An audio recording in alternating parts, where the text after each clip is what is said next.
What's happening, y'all? Corey Buschlen from Fantasy Stock Exchange coming at you to bring you the Week 17 DFS recap.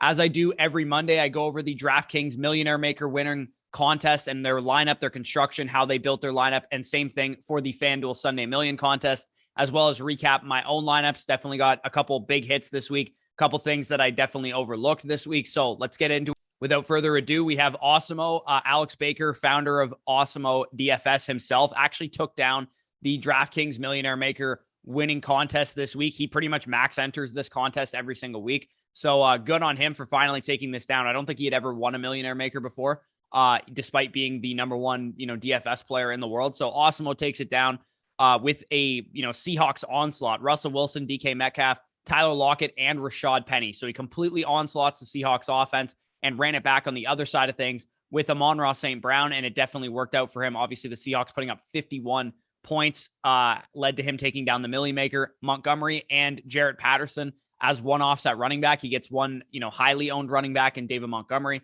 gets one lower owned running back in Jarrett Patterson to help balance out his lineup. Also plays a one-off Tyler Higbee at 4K at tight end, and then the Saints defense at pretty low ownership as well. So I think this is a perfect example of capitalizing on perception, right? The perceived ceiling of the stack, the Russell Wilson stack, probably wasn't very high because the Seahawks had not been playing very well recently. But we've seen these ceiling games out of Russell Wilson, and I talked about that in my DFS article, is that any good offense playing against the Detroit Lions is viewed as a smash spot. Everybody was on Jalen Hurts the week that the Eagles played them. Everybody was on, Kyler Murray the week that the Cardinals played the Lions, but Russell Wilson plays the Lions and nobody seemed to care. 1.7% ownership on him, 2.4% ownership and 2.9% ownership on both of his receivers. This guy was able to really capitalize on the fact that nobody was on a stack despite being in an objectively good spot this week. So good on Alex Baker, good on Awesemo himself for taking down the Millionaire Maker. Had they been playing very well, though, the Seahawks stack would have been very popular. And as you guys can see, and as far as ownership is concerned, in the DraftKings Millionaire Maker contest, we really don't see ownership condensed too far. But the fact that this guy was able to get David Montgomery as really the only guy over 10%, Rashad Penny, the only other semi-popular play in his lineup, was definitely very good on him. To win a big contest like that, you usually can't have a whole lot of chalky players.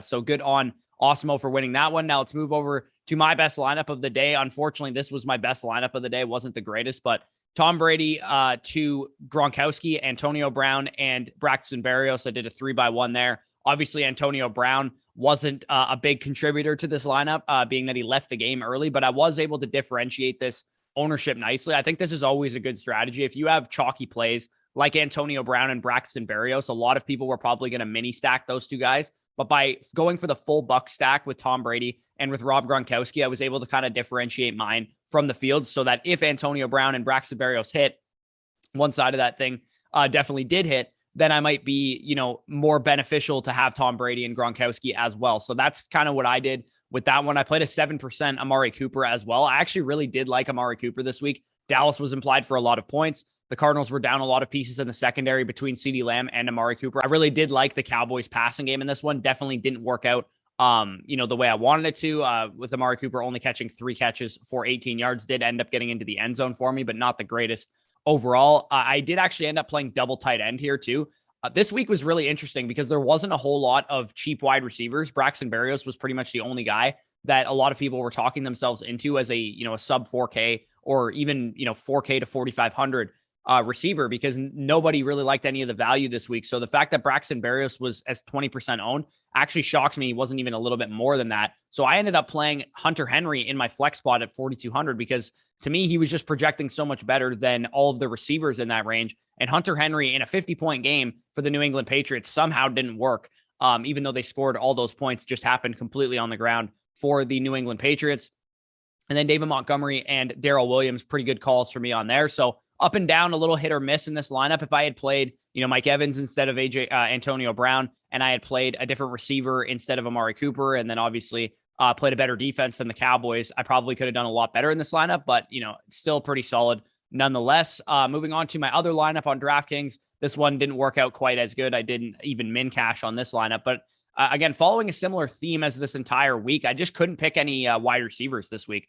Normally, it's the opposite. Normally, I'm not good at picking running backs, but at wide receiver, I just completely whiffed for the most part, outside of Cooper Kupp. And I ran the Stafford, Cooper Kupp, Van Jefferson, and Marquise 3x1. Basically, I stacked up those two Rams offensive pieces with Marquise Brown on the other side of things. Marquise Brown has been disappointing me for a number of weeks now. He has not been quite as good as he was earlier in the season. He had been a guy that was commanding a boatload of targets and being very, very productive. Obviously, without Lamar Jackson, that's not really happening right now. But again, I was able to pick some good running back options. Elijah Mitchell at 11%, scored 21 points for me there, and then 24 points for me there. And then Devin Singletary, 16.2%, obviously hits big time there. Just, again, couldn't pick a wide receiver to save my life. I did end up going with Singletary and Gabe Davis to kind of onslaught the Bills offense, but to get some exposure to that game and to that offense. Obviously, Devin Singletary worked out, but Gabe Davis, not so much. Josh Allen pretty much soaked up all the production himself, running the ball in for the 2 rushing touchdowns. And then the Lions defense obviously was a stupid call, but I needed a money saver at defense. And I was thinking, the Seahawks, if my Seahawks stacks didn't hit, because I did have some Seahawks stuff, then maybe the Detroit Lions was a reason for that. And their Detroit Lions defense was a reason for that. So moving on to the FanDuel side of things, we have a basic dude who ended up taking down the Sunday Million. Again, pretty wild that Osimo didn't take down the Millionaire Maker with a Joe Burrow and Jamar Chase stack, which is really, really wild to me. But Joe Burrow, Jamar Chase, and Darrell Williams was the mini stack, basically, that basic dude took this thing down with. Obviously, very, very sharp play. That ended up, working out in spades with Darrell Williams getting the 2 rushing touchdowns. And then obviously Joe Burrow, Jamar Chase going absolutely hog wild. He also mini stacks Amon-Ra St. Brown with Rashad Penny. Again, very, very sharp move right there. You get the game script in that Rashad Penny runs the ball very well. They get ahead and then they have to play from behind, and Amon-Ra St. Brown gets a lot of targets in this one. It's exactly what ended up happening. Plays a one-off Darnell Mooney, Boston Scott, and Buffalo Bills defense all at sub 10% ownership. So again, ownership wise, this when you're in a big contest like this, you better go for a little bit of a contrarian type of stack. If you're going to eat some popular plays, Rashad Penny and Darrell Williams and Jamar Chase, and also Travis Kelce as well, then you probably need to get different in other places, whether it's your stack, whether it's some of the mini stacks that you go with, or differentiating with some one-offs like Mooney and the Bills defense and Boston Scott as well. So moving on to my own lineup on FanDuel, you guys can see it on the screen there. Josh Allen, Devin Singletary, and Stephon Diggs was the stack that I went with. I also ran it back on the other side of things with Kyle Pitts. Again, didn't necessarily work out. Josh Allen kind of hogged all the production via his legs, and Devin Singletary got the other part of the production via his legs. So ideally, I would have wanted, in this situation, Josh Allen to throw 2 touchdowns to Stephon Diggs, maybe throw a third one to Devin Singletary, and then rush one in himself. That probably would have been a lot better for my stack there. And then obviously Kyle Pitts had the long play, but didn't end up, doing much else in the game outside of that. I was able to squeeze Jonathan Taylor into this lineup. He didn't obviously have a ceiling Jonathan Taylor type of game for me, which is what I was kind of expecting him to do against the Raiders defense. So eating 21% ownership on a 17.9 point Jonathan Taylor performance, definitely not ideal there. And then Jarrett Patterson and the Jags defense, both of those guys were kind of punt plays, but obviously one worked out, one didn't. And then based on Mac Jones's recent performance, I really did like the Jags defense as a good punt play, just because they've shown some games where they've been able to hold opposing offenses to, minimal production. And Mac Jones has been playing a little bit up and down as of late. So I didn't hate that play overall. But looking at this lineup again, another lineup, I just could not pick a receiver. DK Metcalf was the only good receiver play that I played this week. I wasn't really on Jamar Chase, unfortunately, this week. I didn't think he was going to be as good as he was. Obviously put up over 200 yards and 3 touchdowns. So I definitely missed on that. DK Metcalf was realistically the only wide receiver that I hit on outside of Cooper Kupp. So if you guys did enjoy that video, again, like, comment, subscribe to the Draft Sharks YouTube channel.